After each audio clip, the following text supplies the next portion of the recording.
We're hitting the streets and looking for pet shops.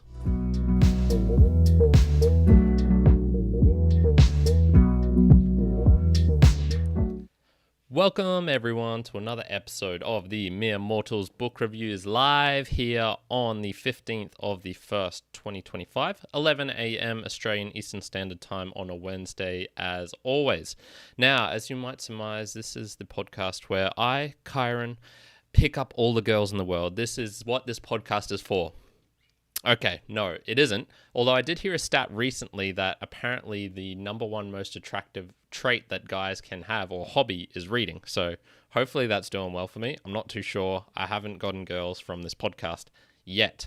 But maybe that will change because we did read an interesting one this week. Day Bang by Roosh V, which I actually read on my Kindle here. And there is a reason why I read that, but I'll get into that a little bit later. This was first published in 2011. It's 201 pages. Took me about 3 to 4 hours of reading. Honestly, you can get through it pretty quick. You could probably even get through it a little bit quicker than that. Now, this is a guide on how to meet girls during the day, pick up girls, get their number in particular.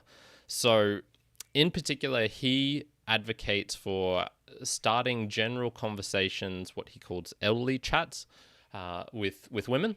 And basically so that they don't even realize that you're trying to pick them up when you're first initially chatting to them. This will gradually lead into a longer conversation. You form a bit of a connection.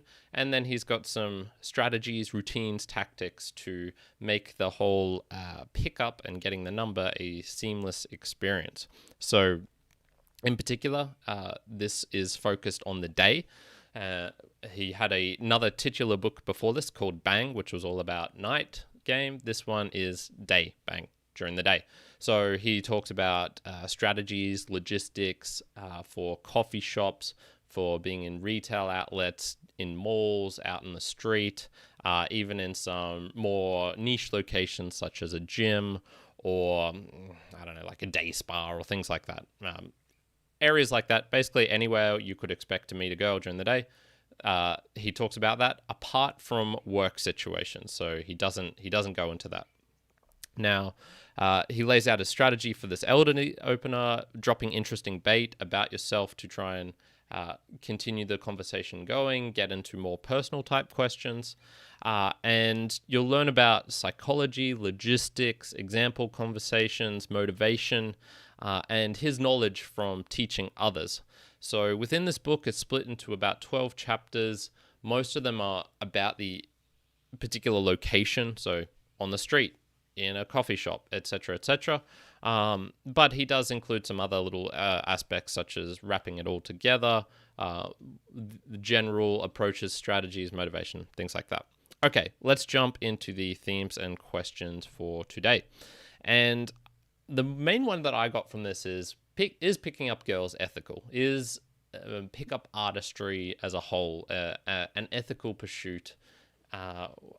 What do people feel about this? So this is somewhat of a personal question that I've battled with for a while.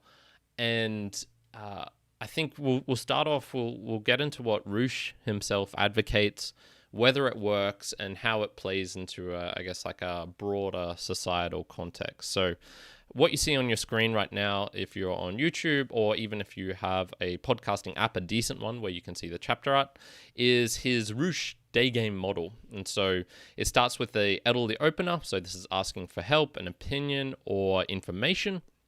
You then go on to establishing a conversation by using small bait. So just talking about whatever thing it is that you're talking about. So for example, he would say, if you're in a store of stationery and things like that, and she's by the pen section, you might go up to her and asking like, "Oh, is that a good pen?" And then starting to ramble about the different types of pens. Is it a blue one? Do they come in different colors? When you press on the page with that pen, does it leave ink stains if you're writing right-handed versus left-handed? Does the quality of the metal on the outside degrade? Things like this. So you're really just talking about general nonsense in essence. Like, imagine that you were particularly buying a a computer or whatever it is that your hobby that you're invested in, you're wanting to get like the best product, the best drone, the best new I don't know, kitchen cabinet, the best new plates, crockery, whatever it is that you would particularly find interesting and could talk about for ages, you have to do that with whatever is at hand when you see a girl that you would like to meet. So establishing the conversation, small bait, then you're dropping big bait. So then you would maybe transition on to hinting at things like, yeah, I actually found it really hard in Brazil to when I was overseas or when I was in Brazil to find pens because they don't seem to have the same writing culture that they do here in Australia, whatever like that. And so you're trying to drop little pieces which will essentially direct the conversation to go into an area where it can show some interesting things about yourself, that you've traveled, that you know a foreign language, that you have a martial artist hobby, that you like to do handstands. These are a couple of things for myself. That you once won an award for something, that you have done this, that you invested in this particular community. Whatever it is, whatever things that would potentially make someone interested in you or that makes you an interesting person, you're trying to drop little things to give her something to snag onto and start a conversation. Once she is asking you personal conversations or questions, you then get into his final strategy here of personal chat, which is asking things about herself, and then his Galnack ending routine, which is, are you half German? Trying to just ask personal questions in return to her. How old are you? Where do you live? What's your name? Where do you usually hang out? You seem cool. Do you want to grab a drink sometime? Transitioning into the number, and then you, of course, leave. So you don't do that all in just one big hit. He's saying, like, when you ask someone if they're half German, you should probably follow that up, because if it's just a random thing to then go, oh, and how old are you? Oh, and he's really trying to avoid the interview style of conversations and make it a back and forth of fun, of inserting humor, of small little stories, things like this. So that is his general strategy.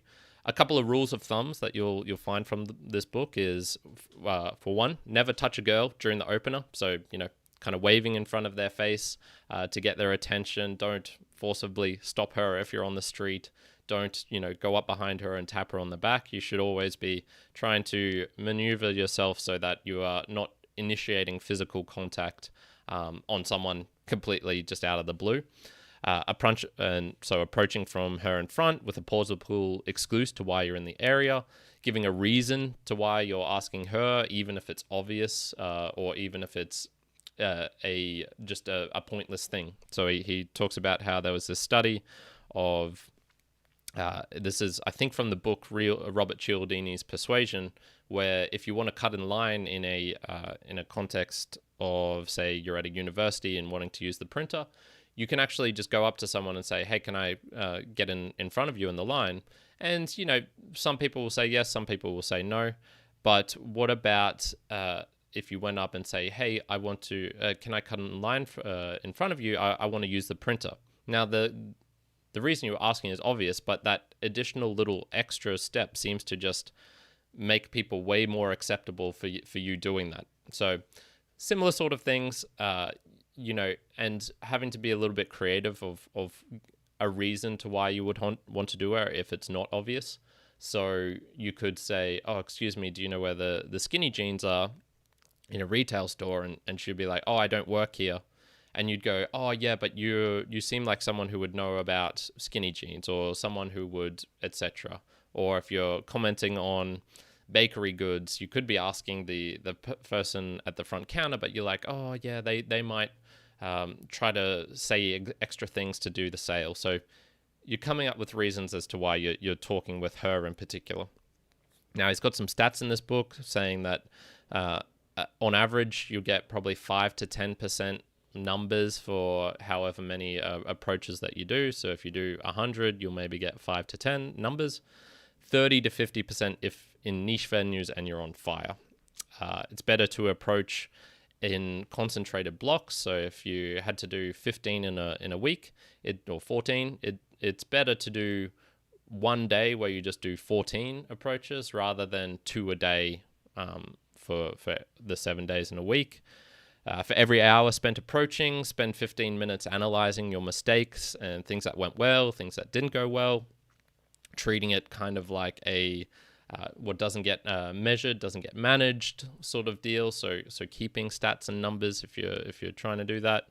Stay and ramble as long as she is maintaining eye contact and not moving away. Attempt dropping bait multiple times. So really getting over this insecurity, this fear of being rejected, and doing things to make it either clear cut that she wasn't interested or she was, and not having any of these conversations where you're afraid to just say that extra line or do that extra thing because she's giving off maybe lukewarm or mid-warm responses.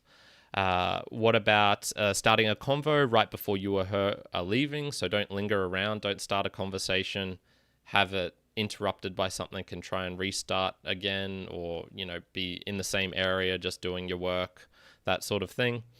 Game is a practice, and in particular is an active, dedicated practice. So if you work on this, you will get better. And for example, he says 10 minutes during the day is about the same level of connection as 1 hour during the night. So it's very different. So if you're picking up girls during the night, you have to have a completely different strategy if you're trying to do it during the day. And then finally, the optimal mindset is a relaxed attitude, a focus on building connection through fun conversation, self-value, and an acceptance that this is a numbers game in which hard work is rewarded. Okay, so that's the general strategy, the general things that he advocates for in this book. Does it work? Well, I can tell you this because absolutely it does work. So for those who don't know my background, when I was a teenager in particular, so probably from puberty into about 20 years old, I had a tremendous amount of anxiety, in particular approach anxiety, so talking to people and starting conversations, whether it be with men or with women, but particularly with women, with girls. And so I was what I consider a loser for a large period of that time in my life, and suffered tremendously because of that. Very much internally thinking in my head, thinking that I'm a loser because I can't talk to girls, because I don't know how to initiate conversations, to be fun, to be happy, to be myself in front of people, because I would always kind of clam up. So it got to a point in my life where I went, I need to change this. Like, I can't keep living like this. This is absolutely horrible. And so I had found about Roosh V a long time ago. I knew a lot of these things, and I said, finally one day, like, I've had enough. I'm going to put this into practice. So in 2013, my last year of university, so I would have been 20 years old, I believe. I said, no, okay, I'm going to do this. So obviously, whatever I'm doing in my normal day-to-day routine, how I normally live, is not working because I'm not getting dates. I'm not interacting with women at all. I need to change that. So what I did was basically followed his advice to a T. So I went around my university. I went around a bunch of different areas in Brisbane, King George Square, Queen Street Mall in the city. I talked to girls on the street. I talked to girls in department stores. I talked to them in the food courts. I talked to them in bookstores. I talked to them in a ridiculous amount of locations. And I also followed his advice by keeping a meticulous level of notes and things like this. So what I would essentially do is every day at the end of the day of trying to talk to girls, I would say, how many I talked to, what the kind of context was, what I did poorly, what I did well, how it went, if I got a number, etc., etc. So this spanned over a couple of month period when I was taking notes. So that June through to December type period. Yep, November, December, yep. And I have some data, so I can share that with you. So I did 149 approaches. I got 14 numbers, and 6 of them led to dates. So pretty much bang on what he was talking about with regards to stats. So 149 approaches, 14 numbers, that's 10%. And about half of them led to actual dates with some, numbers where the girl would never respond, or it just fizzled out, or I could never get them on a date, etc., etc. What I noticed from this is, whilst very slow going for the first 50 approaches, I got the classic beginner's luck that you experience, such as you'll find talked about in books like this, The Alchemist, where if you start a new venture, you do get a little bit of luck, and then it turns into a grind and very hard. So I did get a number, actually a girl's Facebook on my very first approach, 5th of June, 2013. That was the start date of my life in the start date of a new version of Chiron, someone completely different. I've got it written down right at the top here, 5th of June, 2013. And also on my 4th approach. And then for the next 50, nothing.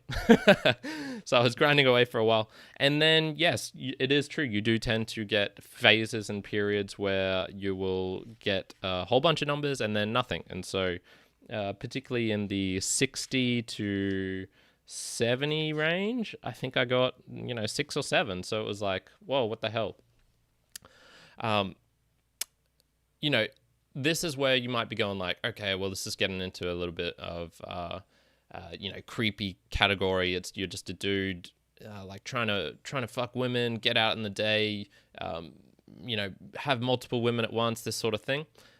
What I can say is it helped me get my first real number, helped me get my first real date, helped me get my first real kiss, and to be sexually explicit, my first real fornication.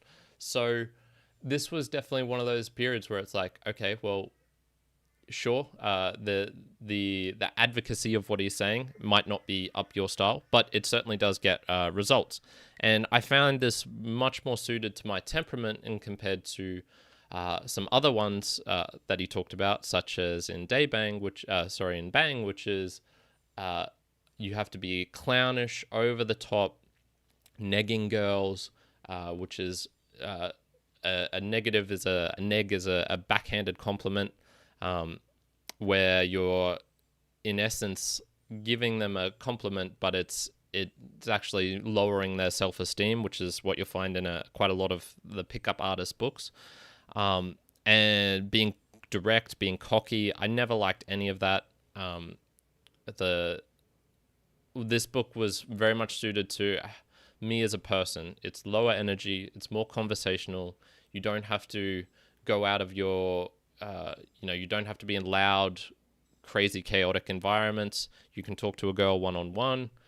All of this was just way up more my alley. That was another one of the rules of thumbs. Like, it's better just and easier just to talk to girls one-on-one rather than in groups. So you should be focusing on that during the day. Some of the advice in this book was very neutral for me.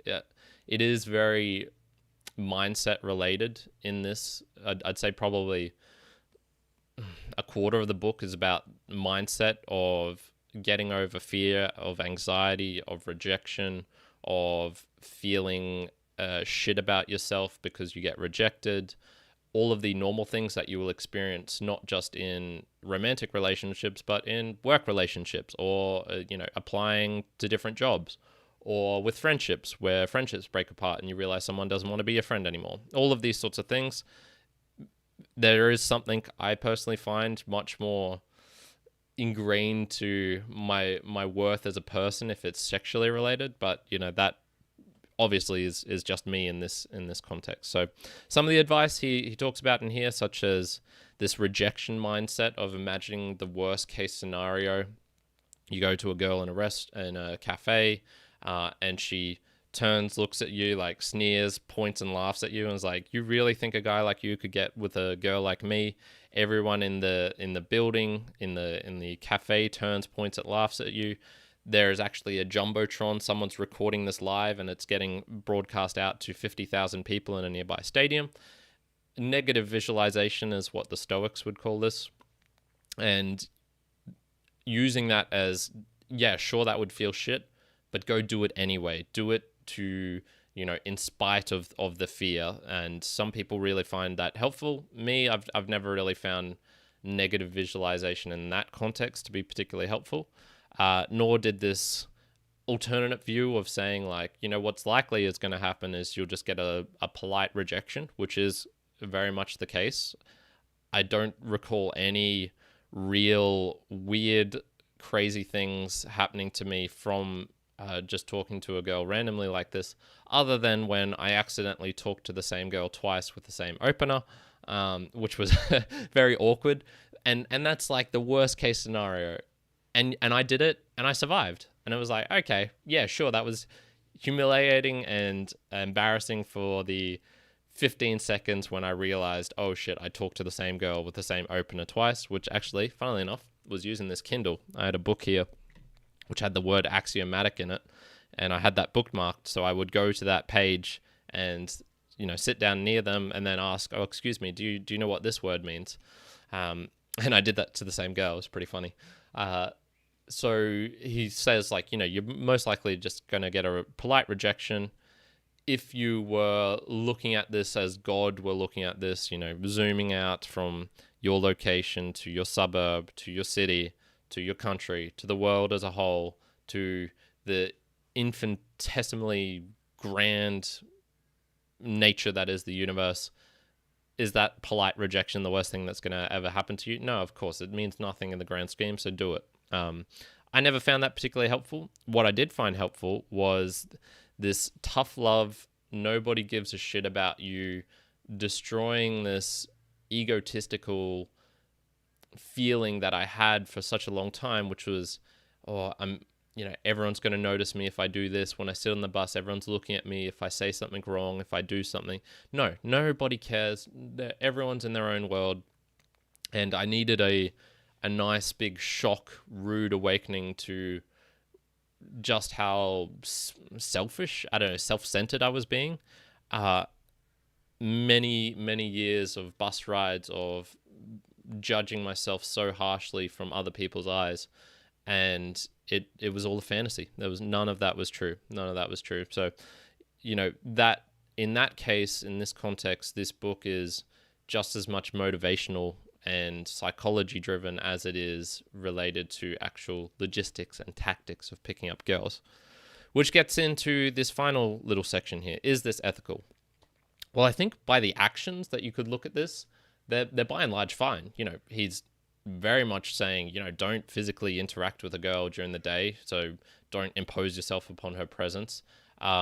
That you should just be starting a bland conversation. She won't even know if anything went wrong, because if she just is not interested in talking to you, then that's it. Like that's the end of the conversation. Nothing has been broken, certainly in a law sense, and I would even say in a, what's the worst that can happen to her is a minor inconvenience to her day, potentially thing. Roosh talks about a lot of times that you have to be comfortable telling white lies to continue a conversation going. Oh, a friend told me this that happened, and it was just, a friend never told you that. You just were talking about something to keep the ramble going, because it is rather hard to talk about a pen for 3 to 5 minutes. He usually says you want to aim for like 10 to 15 minutes to try and before you go for a number to establish a connection. So it's not just like, hey, I'm Karen, give me your number, which sure can work, but you'll probably just get a whole bunch of fake numbers. And so he talks about this white lies. Is it a white lie to ask her information that's not particularly necessary? Well, I think by the definition of a lie, no, but it's certainly unnecessary. Is that a bad thing in itself? Once upon a time, I would have thought, yeah, the strictly logistical engineering part of Chiron would have said, yes, that is a lie or an untruth of some sort. Nowadays, I go like, man, if I look at all the conversations I have, almost all of them are not purely strict informational givings and backs and forths. It's talking for the sake of talking. It's establishing a connection. It's many times during the day. I don't really care how my brother slept, but I will still ask him, how did he sleep? Things like that. So if you analyze any given conversation out on the street between people, all of it is kind of useless and not for pure logistic informational exchange. One thing I'd say that uh, I'd always been wary of is strategies of feeling like you're manipulating a girl. This is a lot of what the pickup artists, and when you hear about things like the backhanded compliments to make her feel bad, so that she will then think that you are a higher value of her. Those are certainly ones where it's like, okay, yeah, if you're making someone feel bad, I definitely think that that's a bit of an ethical quandary. But Roosh has a sentence in this that contradicts this. So he says, game doesn't exist to convince girls to have sex with you. It's just an efficient tool that allows two open individuals to have sex in a short amount of time. Which I think hammers home that you're really on the back foot as a male. You are not the chooser in this situation. She gets to choose if you are worthy or not. And that is just biologically driven. Mate choices. Men have the ability to have as many children in a short amount of time period as possible, whereas women have to be a lot more choosy because obviously with a pregnancy and things like that, the onus and burden is on them. So there's that biological constraint. Therefore, this is getting really into why they are the ultimate chooser in this case, and that whatever you think you can do, the slickest tongue, the smoothest talking, the optimal way of putting words here and there. I used to think this was maybe possible, but I don't believe that anymore. She's probably made a decision before you even say a word to her. And that makes sense because this book would not exist otherwise for that. I kind of look at as but like he's saying, there's strategy, there's ways of improving conversationally. There's certainly ways of making yourself look better, of grooming and things like this. He doesn't talk about that in the book, but in some other books and a lot of pickup artists, you'll hear about things like that. Is that any different from makeup? No. Are tactics and strategies for manipulation and coercion,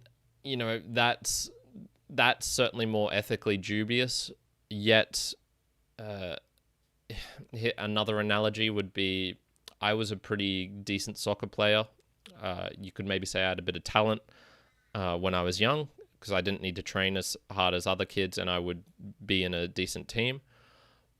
Is them training harder to get in the team and potentially take my spot, is that ethically dubious? No, that's just improving. And this book is, a lot of it's about self-improvement as well as becoming a better conversationalist. So these skills, whilst applied directly to women, is not just purely on that. You can see how this would get into other areas. No, the real moral dubiousness is that there is an underlying mentality that, dare I say, is toxic, dare I say is misogynistic, dare I say rapey and weird. And I say these things because I know that it would absolutely rile Roosh up if he ever saw this video, because he was certainly in the SJW, social justice warrior, culture wars of wokeness, of things like that. When he was in the US, he was right in the thick of all of that as it was emerging and becoming more common, stronger, something like that. And that's just funny. That's just me playing around. No, the problem that you could maybe get from this book is that he advocates for viewing women as tools for sexual pleasure, and pretty much that. That any niceties, any weakness on your part, any affection, any beta behavior, any valuing of them upfront as a human being is bad. Bad because you will get punished and not get laid from it. And this is a book about getting laid, so shut the fuck up, Karen. Yeah, well, I guess the ethics is beyond the book, because there is certainly portions of that in here. There are portions, and he makes many jokes about, just being able to get your pee-pee, your elongated snake into her love hole and things like that. It's a bit crude. The humor is, I look at it now and I'm a bit like, but it certainly would be funny for guys in their 20s who just want to get laid, for sure. Maybe guys in their 30s, maybe guys in their 40s, 50s, 60s. Who do I know? that aspect of viewing women just for sex, I think is not healthy.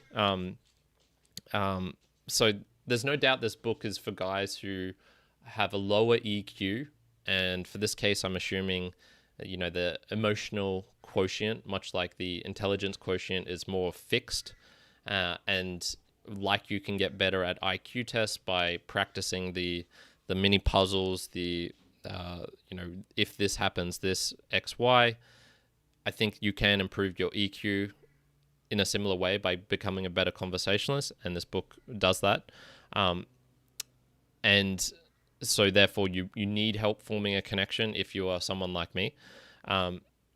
This book skips the connection and is all about the sex. I think as a throwback to last week's book review on Darren Hayes's strategy to overcome his insecurities, his fears, his feeling unlovable, he went through the path of becoming famous to do that and getting wealthy. And that ended up being pretty terrible and not a good long-term strategy for finding and solving, curing the problems that he felt within. I think it's much the same here. If you're looking for validation through sex and sex alone, you sure, it might work as a short-term mental boost and you'll feel good about it. But if you're doing that for the long term, you're going to realize you're just having sex with random girls. And typically what you tend to see in these sorts of pickup artist communities is that they will focus on how you can get sex the quickest and easiest. And so therefore you're going towards girls who are probably lower quality because they are also looking for validation through sex and quick hookups and things like that. So, it's kind of like damage meets damaged and trying to solve your problems like that. But in terms of the meta ethics of this book, yes, the tactics work and they will help you get laid. So, we can see he himself shifts his focus over time, and let's jump onto that now. So the author and some extra details. Boy, oh boy, Roosh V, aka Dayush Valizadeh. So he was an American guy. He is an American guy. A little bit older than me. I think he was born in the 80s. And I first found him through his blog. So before that, I think he would describe himself as a microbiologist loser. Very similar to myself, and why I felt a connection to him was pretty average, just looking dude. He also struggled with connecting with women, talking to them, felt a lot of fear and anxiety. He himself went down into pickup artist forums and things like this and realized through his writing that he could get out of his standard 9-to-5 job and live a life that he wanted to pursue, which was of travel and picking up girls. So he did that. He actually, funnily enough, his travel memoir, A Dead Bat in Paraguay, I haven't reviewed that on this channel. I've read that book a couple of times before. I don't think I'll read it anytime soon. Was what inspired me to do my 14-month travel of Latin America, particularly South America, and I have him to thank for that. So I've somewhat been a supporter of him over the years. I've bought his books. I have right on a shirt of his right now. There's a fridge magnet outside. So over the years, his style has changed from being purely game, sex-related. So he had Bang, then he had all of these guides to particular countries, and one called Pussy Paradise, where he was in Poland, where I'm actually, funnily enough, going in May/June. So maybe I would read that just for a laugh.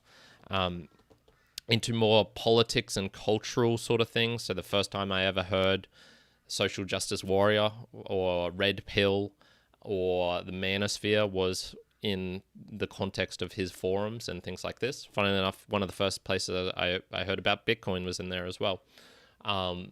And he moved more into, I guess, politics in a sense, because he was trying to do all of these meetups, real life meetups, and he essentially got shut down and was almost kicked out of Canada and he wrote a book called Free Speech Isn't Free, about where people were, and anti-Roosh people were denying him access to places such as, like, if he booked a hotel room or a hotel lobby, they would call up the hotel and be activists to get that.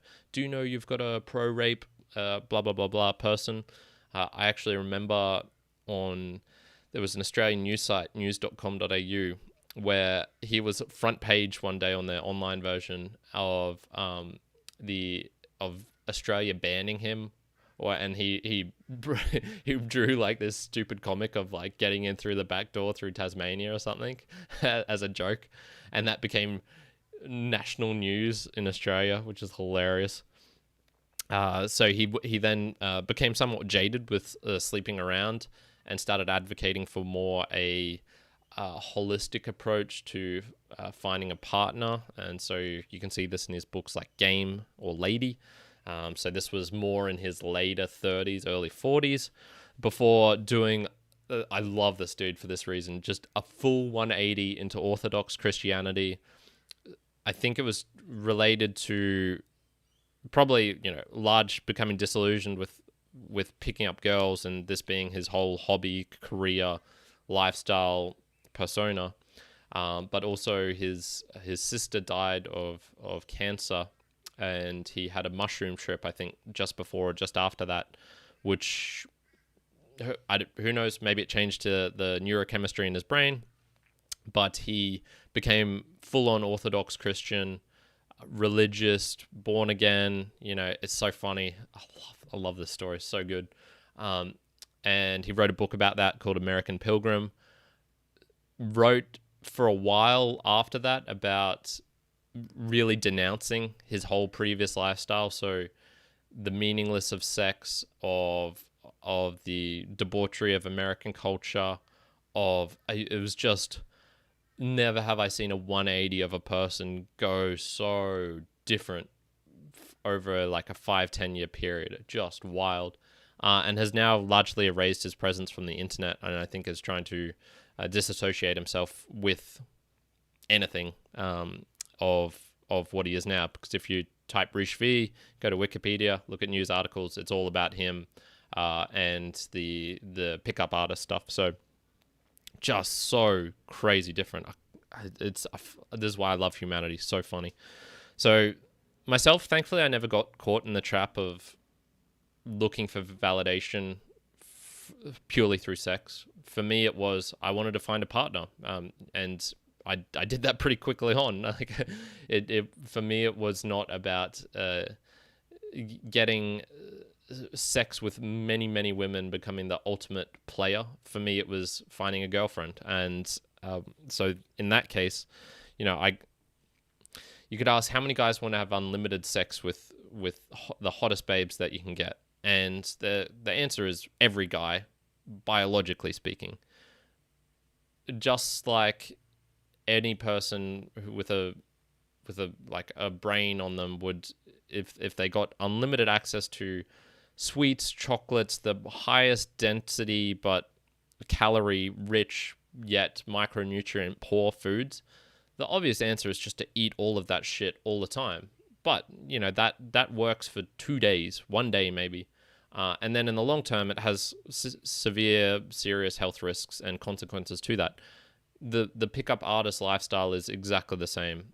You're indulging in really hedonistic behavior for a short period of time, which is good, and then over the long period of time is bad. So it's hollow. You'll probably just want a connection in the end. So let's jump into the final section here, summary, similar books, recommendations.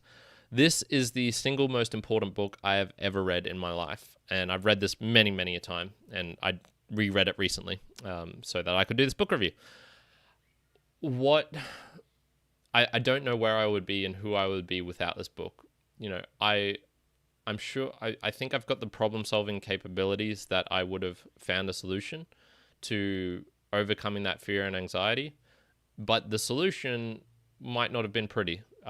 In the extreme case, it could have been suicide. In a more likely case, it would have been going down a path of trying to meet girls during the night and adopting a bunch of behaviors that I dislike, but I know I can push through. I know I can have the capacity to do things I don't like in the pursuit of a greater goal. But I'm not sure about the person who I would have become in that process. And this book spoke to me and gave me the knowledge of how to utilize the instinctive, not instinctive, the natural parts of me that I think do well, and that are good, and I wouldn't have to indulge in behaviors that I didn't like, such as negging girls or having to be cocky and upfront, brash, a clown, a jokester, high energy, which doesn't speak to me and which I don't think is sustainable long term. So the advice, I tried again recently at the gym, and it's still rock solid. You know, talking with a girl about a yoga mat is much more of an easy introduction, less likely to scare the cat, as he uses girls as cats in this analogy throughout a lot of the book, of not wanting to scare them. And this is why you do the elderly opener. This is why you do, you know, a very casual, warm conversation leading up into personal questions. Some parts of the book are very outdated. The classic pet store line, which I used for quite a few years, it doesn't really make sense anymore, because pet stores are not... I don't know any store anywhere where you can find pets in the actual window to look through them. Maybe, you know, it's still useful for, I want to buy food for my brother's dog or something like that, but or buy a toy or something like that. So you can modify them, but and he also has tactics of pretending to be ignorant about a phone and, what model is that? Does it have internet? And things like that. And, you know, if you said that about a phone nowadays, the girl would probably be like, how old are you actually? Yet it essentially breaks down how to have a normal conversation. I like his dry humor, which helps break up some of the kind of tediousness of all of the example conversations that he provides in this book, of how a conversation will likely go, why he says certain things the way he says it. So for me, the book, I mean, geez, I'm going to have to give it the highest rating I've ever given a book, a 9.5 out of 10. Day Bang by Roosh V. This thing changed my life. For other people just coming into it, you know, I don't know how helpful well, obviously it's not helpful for women, other than maybe seeing like, oh, this guy's actually interested in me because he's approaching me in this style. But for many guys, this would just be like, this is just telling me how to have a normal conversation. Yet not all of us were born with the ability to understand how normal conversations work. Shout out to all the engineers out there. Other books similar to this, I mean, look, there's plenty of pickup artist literature out there. I'm sure there's people who are similar to Roosh in his style of what he says. I'm 100% convinced that there are people on TikTok talking about these very same things. How to get girls is always very interesting for guys in their teens and 20s. And I'm sure there's people with books coming out of that as well. What I actually think to recommend, though, from this would be things like Robert Cialdini's Persuasion, of How to Win Friends and Influence People by Dale Carnegie. You can go into pickup artist books like The Game by Neil Strauss. That's one of the classics, one of the first that was really ever written. But that's much more introducing these things like peacocking, wearing ridiculous shit out to nightclubs to set yourself apart, of negging, of all this sort of, like, I don't know what to call it, the tactics, the real ingrained, fine-tuned, more manipulative tactics with a funny story attached to it, because Neil Strauss is a good storyteller. But I would focus, honestly, I think self-help books have more in common with this than many of those books. So use that to your advantage. Okay, value for value. There's been a long one because this had most important book I've ever read. Got to give a decent book review of it. So value for value. I put all of this information out there for you, available anytime, anywhere, any place. Unlike this book, because as I said, he's wiped a lot of his presence from online. So you're probably not going to be able to get the ebook version like I have. You can still get them on Amazon and places like that, but certainly much harder to access his information than previously. Whereas this podcast, available anytime, any place, anywhere for anyone. Never going to have sponsorships nor advertising on this podcast. And so to make this sustainable long term, I need your support. I need you to provide some value back out of what you got from this 45 turning into 46, 47 minute long book review. So liking, sharing, commenting, all those sorts of things on social media, joining in live is awesome. Giving me book recommendations, your thoughts on this. Is it ethical to get into picking up girls in the day? I would love to know your thoughts on that. And then finally, there is a PayPal link down below if you wish to give some monetary support as well. As I mentioned, I am live here as usual on 11 a.m. Did have two people jumping in today. Johnny, classic Johnny from last week, thank you very much, who left a very long, nice, detailed review of Darren Hayes' a comment on Darren Hayes' book Unlovable last week. So it's also worth jumping in and checking out some of the comments on these YouTube videos because they're good, as well as Juan, and he's saying, damn, so not a quick little ear tickle to begin with. That's risky, man. That's a high risk, high reward strategy if you go out doing that. How about you try that out and let me know how it goes? So probably not advocated, no. But I am going to be live here as usual on 11 a.m. Australian Eastern Standard Time on a Wednesday. What books are coming up? I'm going to finish The Emperor of All Maladies, a book about cancer by Siddhartha Mukherjee. I have my translation episode of The Alchemist y U Alquimista coming up very shortly. I have just started reading The Man Who Was Thursday by G.K. Chesterton, and that's the current books that are on the agenda. So, and then whatever Juan's coming up with over this next period. So thank you very much for joining me as usual, and I will be here next week as usual. Ciao for now. Kyron out. Bye.